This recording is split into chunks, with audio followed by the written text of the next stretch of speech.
Nagsagawa ng isang nationwide caravan parade ang isang organisasyon bilang pagsuporta sa mga programa ni Pangulong Rodrigo Duterte para isulong ang mga reforma sa bansa. May report si Marita Muahe. Wala pa umanong presidente ang nakagawa na ng katulad ng mga nagawa ni Pangulong Rodrigo Roa Duterte sa loob lamang ng unang 100 araw ng panunungkulan. 102 araw pa lang nakaupo. He is not a Deus ex machina. He is not a God.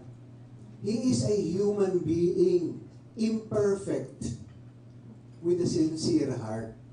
Yung Deus ex machina po, yung bigla na lang bababa mula sa kalangitan, ayusin lahat ng problema ninyo, tapos na.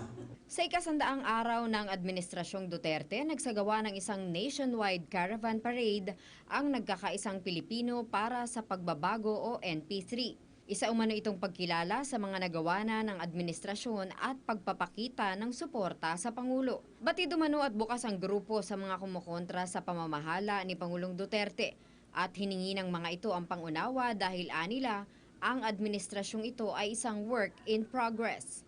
Actually, the Duterte presidency is a work in progress. First 100 days pa lang to eh.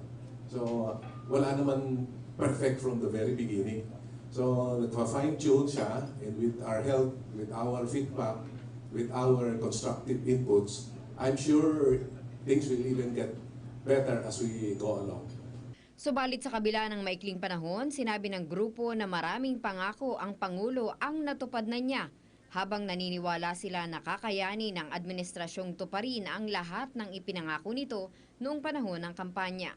So huwag na po natin palakihin yung mga sinasabing mga hindi magagandang pananalita niya. Hayaan po natin siyang mag-adjust. Bigyan po natin siya ng panahon.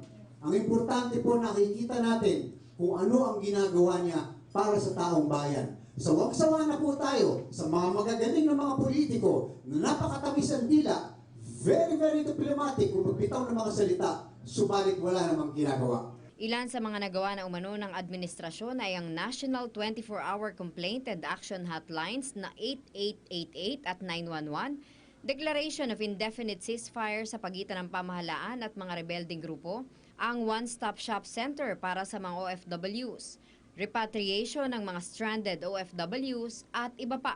Ang NP3 ay binubuo ng mahigit sa 6 na milyong miyembro mula sa iba't ibang bahagi ng bansa.